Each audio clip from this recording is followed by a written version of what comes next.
प्रिय श्रोताओं, आज मैं सिंदबाद की 7वीं और अंतिम यात्रा के साथ आपके सामने आई हूँ।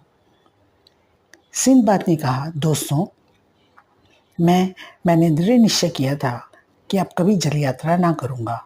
मेरी अवस्था भी इतनी हो गई थी कि मैं कहीं आराम के साथ बैठकर दिन गुजारता। इसलिए मैं अपने घर में आनंदपूर्वक रहने लगा। एक दिन अपने मित्रों के साथ भोजन कर रहा था कि एक नौकर ने आकर कहा कि खलीफा के दरबार से एक सरदार आया है। वह आपसे बात करना चाहता है। मैं भोजन करके बाहर गया तो सरदार ने मुझसे कहा, खलीफा ने तुम्हें बुलाया है। मैं तुरंत खलीफा के दरबार को चल पड़ा।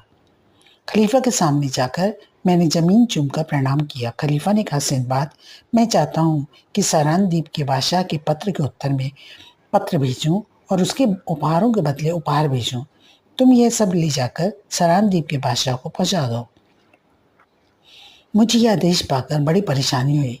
मैंने हाथ जोड़कर कहा, हे समस्त मुसलमानों के अधिपति, मुझ में आपकी आज्ञा का उल्लंघन करने का साहस तो नहीं है, किंतु मैंने समुद्र की कई यात्राएं की हैं और हर एक में एक ऐसा जानलेवा कष्ट झेले हैं कि अब दृढ़ निश्चय किया है कि कभी जहाज पर पाँव नहीं रखूंगा। यह कहकर मैंने खलीफा को संक्षेप में अपनी 6 यात्राओं की विवरता सुनाई। खलीफा को यह सुनकर बहुत आश्चर्य हुआ, किंतु उसने अपने निर्णय ना बदला। उसने कहा, वास्तव में तुम पर बड़े कष्ट पड़े हैं, लेकिन मेरे कहने से एक बार और यात्रा करो, क्योंकि इस काम को तुम्हारे अतिरिक्त कोई नहीं कर सकता। फिर तुम कभी यात्रा ना करना। मैंने देखा खलीफा अपने निश्चय से हटने वाला नहीं है और तर्क वितर्क से कोई लाभ ना होगा, इसलिए मैंने यात्रा पर जाना स्वीकार कर लिया। खलीफा ने मुझे राह खर्च के लिए 4000 दिनार देने को कहा और कहा, तुम तुरंत अपने घर जाओ और घर की व्यवस्था ठीक करके यात्रा की तैयारी शुरू कर दो।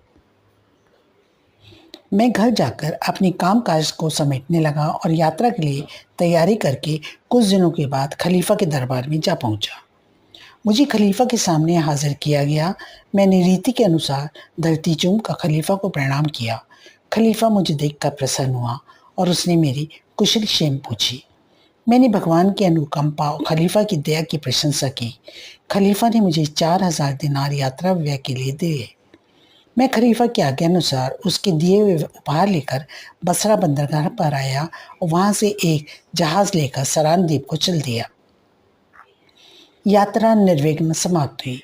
मैं सूचना देकर सरान द्वीप के बादशाह के सामने गया और अपना परिचय दिया। उसने कहा, हाँ सिंदबाद, मैं तुम्हें पहचान लिया। तुम कुशल मंगल से तो हो ना? मैंने बादशाह की न्यायप्रियता और मृदु स्वभाव की प्रशंसा की और कहा कि मैं खलीफा की ओर से आपके लिए कुछ भेंट और एक पत्र लाया हूँ। खलीफा ने जो उपहार भेजे थे उनमें अन्य वस्तुओं के अतिरिक्त एक अत्यंत सुंदर लाल रंग का कालीन था, जिसका मूल्य 4000 दिनार था। उस पर बहुत ही सुंदर सुनहरा काम किया हुआ था। एक प्याला माणिक का था, जिसका तल 1 अंगुल मोटा था। प्याले पर एक मनुष्य का चित्र बना था, जो तीर कमान से एक शेर का शिकार कर रहा था। एक राज सिंहासन भी था, जो ऊपर से नीचे तक रत्नों से जड़ा था और हजरत सुलेमान के तख्त को भी मात करता था।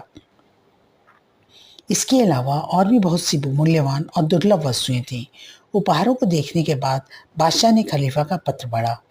खलीफा ने अपने पत्र में लिखा था, आपको अब्दुल्ला हारून रशीद का, जो भगवान की दया से अपने पूर्वजों को उत्तराधिकारी है, प्रणाम पहुँचे।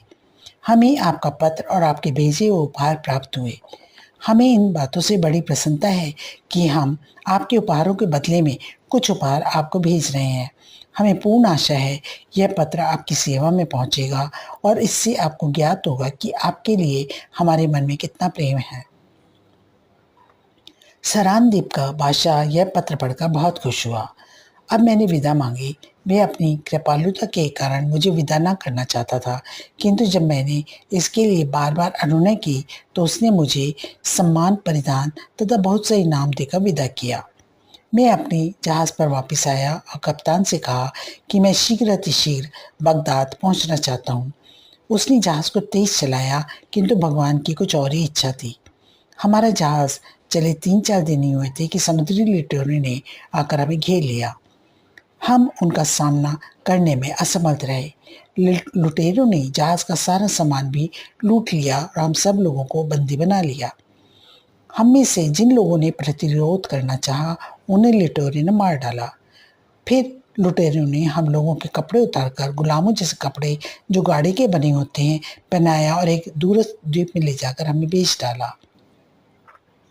मुझे एक मालदार व्यापारी ने खरीद लिया। उसने अपने घर ले जाकर मुझे अपने गुलामों जैसे कपड़े पहनाए और मुझे खाने पीने को दिया। वह यह तो नहीं जानता था कि मैं कौन हूँ और क्या करता हूँ। उसने एक दिन मुझसे कहा कि तुम्हें कोई काम आता है या नहीं। तब मैंने बताया कि मेरा धंधा व्यापार का था और समुद्री लुटेरे ने हमारा जहाज लूट लिया और हम लोगों को गुलाम बनाकर बेच दिया। मालिक ने पूछा, तुम्हें तीर चलाना आता है या नहीं? मैंने कहा कि बचपन में मैंने उसका अभ्यास किया था और अब भी इसे भूला नहीं हूँगा।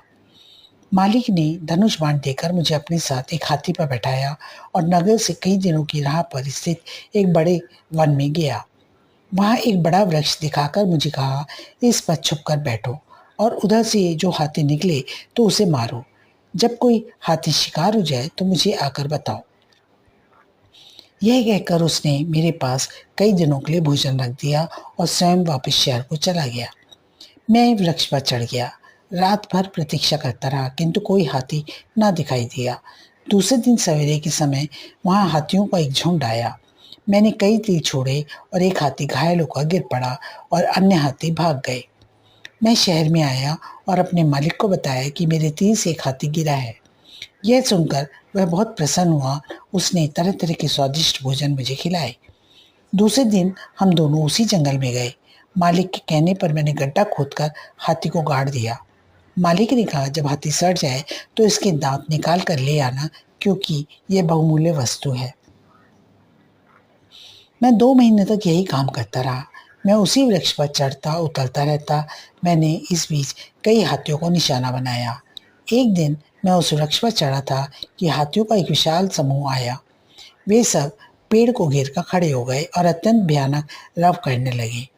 वे संख्या में इतने अधिक थे कि सारी धरती काली दिखाई देती थी और उनके पैरों की धमक से भूकंप आ रहा था। उन्होंने मुझे देख लिया था और वे पेड़ को उखाड़ने लगे। यह देखकर मैं डर के मारे अधमरा हो गया। तीर कमान मेरे हाथ से गिर पड़े। एक बड़े हाथी ने अतः सूंड लपेट कर उस वृक्ष को उखाड़ ही डाला। मैं धरती पर गिर गया। उसने मुझे उठाकर पीठ पर रख लिया। मैं मुर्दे की तरह उसकी पीठ पर पड़ा रहा। वह मुझे लेकर एक ओर चला और शेष हाथी उसके पीछे चले। हाथी मुझे एक लंबे चौड़े मैदान में ले गए और मुझे उतार कर एक ओर चले गए और अदृश्य हो गए। फिर मैं उठा, चारों ओर देखने लगा। कुछ दूर पर मुझे एक बड़ा गड्ढा दिखाई दिया जिसमें हाथियों के अस्थि पंजरों के ढेर लगे थे। अब मैंने सोचा कि हाथी कितना बुद्धिमान जीव होता है। जब हाथियों ने देखा कि मैं उनके दांतों के लिए उसका शिकार करता हूँ, तो उन्होंने खुद ही मुझे वहां ले जाकर रख दिया और खट दिखाया कि इशारा किया, तुम हमें मत मारो, बल्कि यहाँ से जितना चाहे हाथी दांत ले लो।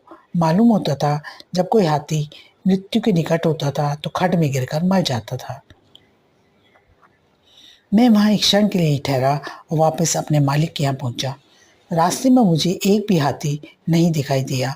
मालूम होता था सभी हाथी उस जंगल को छोड़कर किसी दूर के जंगल में चले गए हैं। मेरा मालिक मुझे देखकर बड़ा प्रसन्न हुआ और कहने लगा, अरे अभागे सिंदबाद, तू अभी तक कहाँ था? मैं तो तेरी चिंता में मरा जा रहा था।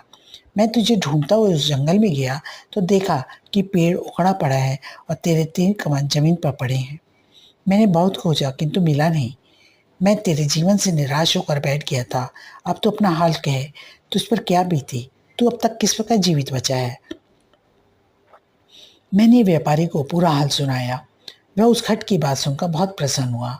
मेरे साथ वह उस खट तक पहुंचा और जितने हाथी दांत उसके हाथी पर लग सकते थे उन्हें लाद कर शहर वापस आया। फिर उसने मुझसे कहा, भाई आज से तुम मेरे गुलाम नहीं हो। तुमने मेरा बड़ा उपकार किया है। तुम्हारे कारण मेरे पास अपार धन हो जाएगा। मैंने तुमसे अभी तक एक बात छुपा रखी थी। मेरे कई गुलाम हाथियों ने मार डाले हैं। जो कोई हाथियों के शिकार को जाता था 2 या 3 दिन से अधिक नहीं जी पाता था। भगवान ने तुम्हें हाथियों से बचाया। इससे मालूम होता है तुम बहुत दिन जियोगे।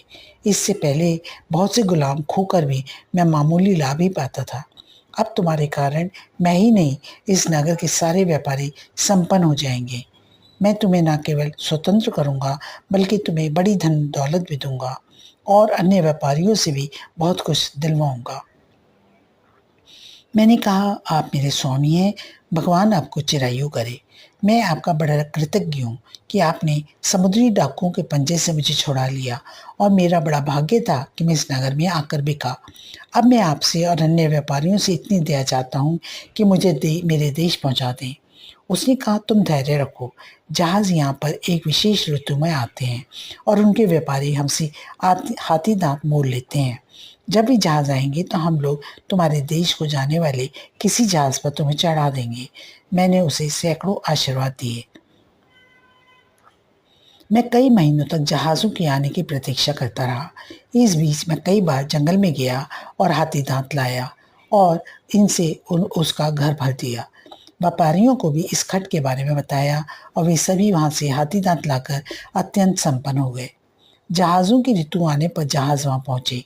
मेरे स्वामी व्यापारी ने अपने घर के आधे हाथी दांत मुझे दे दिए और एक जहाज़ पर मेरे नाम से उन्हें चढ़ा दिया और अनेक प्रकार की खाद्य सामग्री भी मुझे दे दी।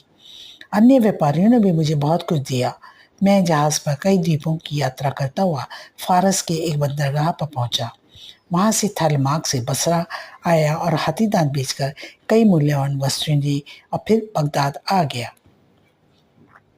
बगदाद आकर मैं तुरंत ही खलीफा के दरबार में पहुंचा और उससे पत्र और उपहारों को सरान द्वीप के बादशाह के पास पहुंचाने का हाल कहा।